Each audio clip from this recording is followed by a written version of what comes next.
This is the Fifth Estate Winning Headlines, your media police post. In this segment, we summarize some of the headlines that you might have missed this morning. We also take a look at the political pieces that we call cartoons in this country. Today is the 18th of August 2021, and I am Miss K. I'm Doom. And I am JM. In case you missed the headlines this morning, here they are in the Daily Nation. Political hardball. In the Standard, Uhuru calls another Raila OKA meeting. And in the Star, the rise and fall of Matatu King, Sonko. Finally, People Daily, making of coalitions. Shall we begin with you two? Absolutely. There is a new tyranny of numbers loading. And the owner of the new tyranny of numbers is Babaman. In fact, we want to hypothesize that Raila Odinga will win 2022 round 1. Consider our hypothesis. From 2007 to 2017, Raila Odinga has consistently gotten 44% of the national total vote. And he has gotten 44% without Gema. This means that Raila only needs 6% plus Uhuru Kenyatta's single vote to become president. In fact, the 6% Raila needs is only 900,000 Kikuyus to become president. Question is, do you think President Uhuru Kenyatta is incapable of directing 900,000 Kikuyus to Babaman? Zero. William Ruto, on the other hand, is banking on rented Kikuyus to win in 2022. But his only bankable constituency is a Kalenjin voting bloc who number about 2.3 million. 2.3 million votes is only 15% of the 2017 national vote. And that's assuming all Kalenjins come out to vote to a man. The question herein would therefore be this. Between Raila's 45% and Ruto's 15%, who is closer to 50% plus 1? The answer is simple. It is Raila. And that is why Ruto is jittery about ethnic coalitions coalescing around him. He knows the antidote to his mataconomics, his tribe. And yes, he is right when he says all tribes are ganging up on him. Question is, what is he going to do about it? Nothing. Nothing, nada. Oh, okay. I like it. So today I'd like to declare that the candidate for the Oka ODM Jubilee coalition is Raila Odinga. Let the papers stop speculating. And you can use this declaration as collateral to borrow 15 billion on phone from Equity Bank. 15 billion. 15 billion William Ruto. That he was giving the terrorist guarantor. Exactly. Yeah. But how this Oka ODM Jubilee coalition will be constituted depends on whether BBI passes this week or not. And the only other thing that is guaranteed in 2022 is that Raila's running mate will be a Kikuyu. So all the Oka flower girls will have to scramble for the positions of Prime Minister and Deputy Prime Minister. And even whether they get those positions will be dependent on what they bring to the table. Oh, yes. We also want to predict that the Prime Minister will be Kalonzo Musyoka, and the two Deputy Prime Ministers will be unknown men with coconut heads.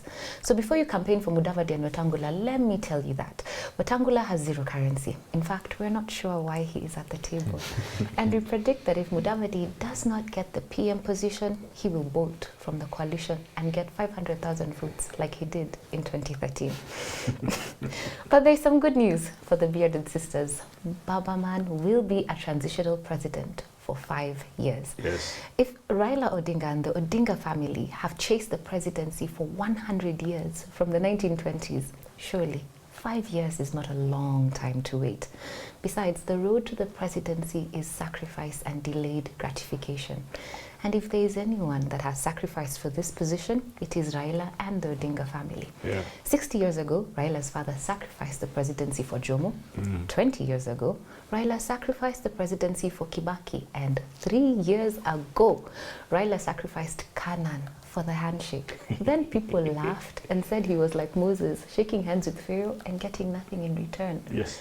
But if Raila can endure all this sacrifice, then Oka can get behind Raila and wait 5 more years. Oh, yes, absolutely.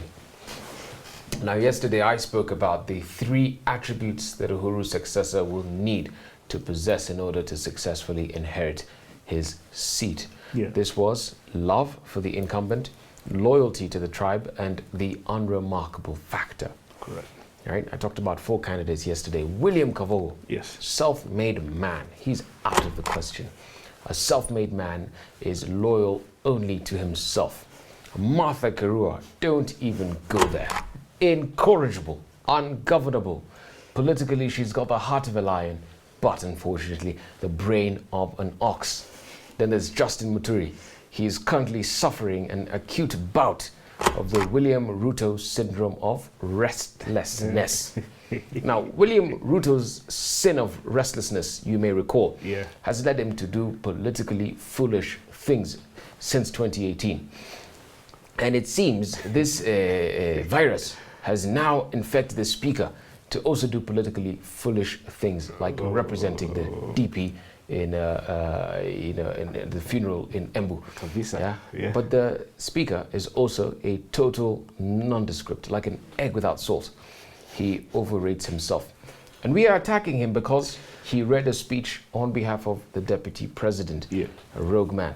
Peter Kenneth, the thing about PK is that he is just blown, and he thinks he looks like Obama.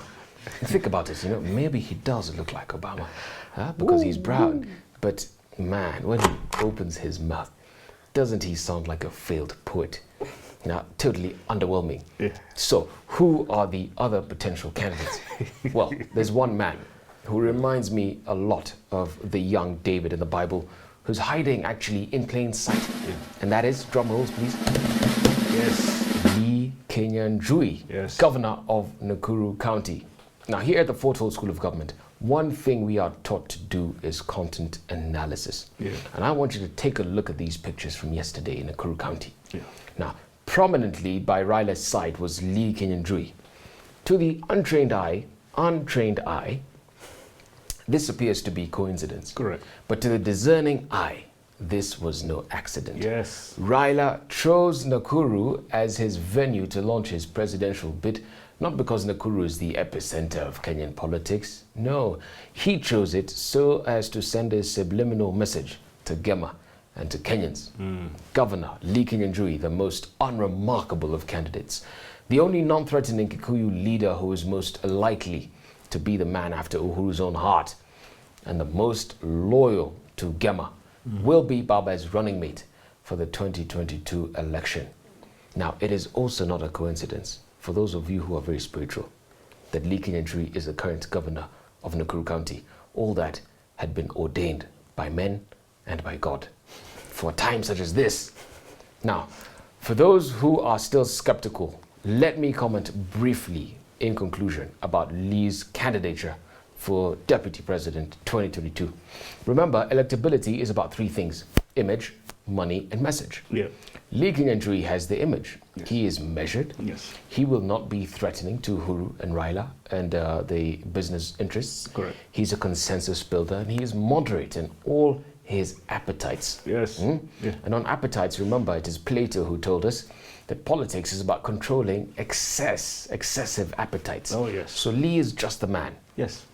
Number 2, money. He is a man of means, an accomplished business person in his own right. And number 3, message. What's his political ideology? Truth be told, when I see Lee, I see peace, love, and unity. Or as Raila called it yesterday, Azimio. Azimio la umoja. Just unity of Kenyans, isn't it? Unity of the country. Just what Kenya needs at this moment. So Lee is the man. You heard it here first. Don't forget it. 2022, this is the man we're backing. We've got a 3-part criteria that we use to judge the headlines. Are they thoughtful or lazy? Are they speculative or ignorant? And there's another one. Now, what do we give it to? JM, before you go far, I like the part on excess appetite. Politics is about controlling excess appetites. Man, why did we go wrong with the current man? I don't know where we went wrong there, but I also like that reference to peace, love, and unity. Yes. If you know what I mean. If you know, you know, right? You know, you know. As we say. Now, I think the Standard is a fairly good contender. Uhuru calls another Raila OKA meeting. I do agree with you. Uhuru is truly the kingmaker in this election. And I like the reference to that. So maybe we give it to the Standard. I don't know. What do you guys think? Absolutely. Let's do it. Standard. Let's do Standard it. has a winning Yeah. headline. Okay. Fantastic. So Standard gives us our winning. And now on to our final thought. But before we get there, please don't forget to subscribe to our YouTube channel.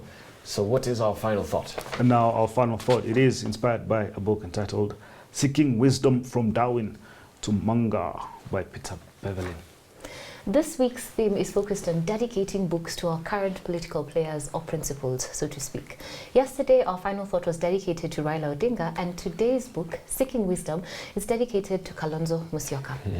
The book begins with a quote attributed to Confucius that says, "A man who has committed a mistake and doesn't correct it is committing another mistake." Mistakes and dumb decisions are a fact of life. We all make them. Therefore, this book seeks to address three issues. One, what influences our thoughts or our thinking process? Two, why we make misjudgments or mistakes? And three, what tools can we use to improve our thought process and reduce our tendency to make mistakes? The author draws from speeches and teachings of Charlie Munger, who was a partner of Warren Buffett, and explains the things Munger learned about human decision-making and how to improve it. Charles Munger once said, "I came to the psychology of human misjudgment almost against my will. I rejected it until I realized that my attitude was costing me a lot of money and reduced my ability to help everything I loved." Munger went on a quest to understand the quirks in our mental wiring. In doing so, he identified 28 biases that lead to human misjudgments, and he proposed appropriate precautions that help us make better decisions.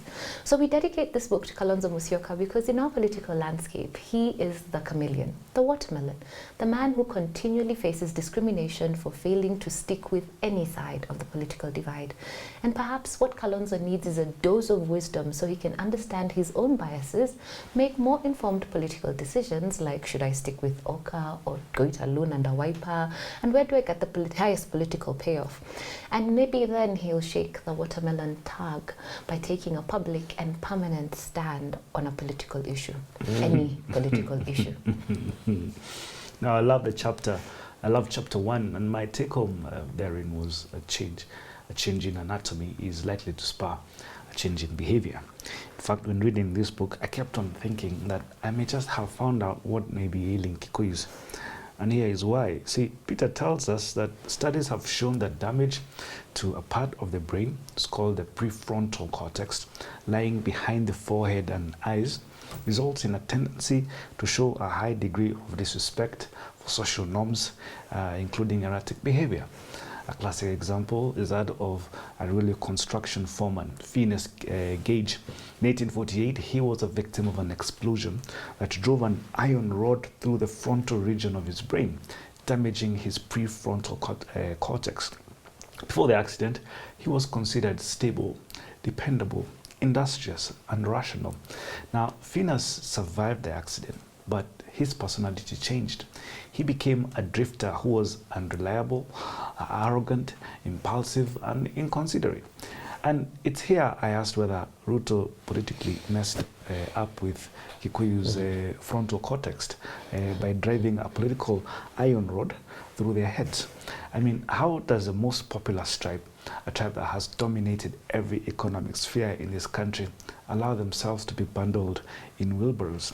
How can a $27 billion Gema economic bloc, a bloc 3 times richer than Rwanda and with the same GDP as Uganda, allow itself to be led from Sugoi? Kikuyus, I think you need an MRI scan. We need to remove that rod in your head. Dr. Frank Jenga, where are you? That's a good one. Okay, so here we've got some groundbreaking work by this author. And in this text, what he also does is to lay out 28 reasons for misjudgments that can be explained by our psychological makeup. So many of the reasons are rooted in psychological tendencies and biases that influence us subconsciously. And maybe one of these biases, in fact, one definitely, or multiple of these biases are what is contributing to this condition that Kikuyus are suffering from to him. Yes.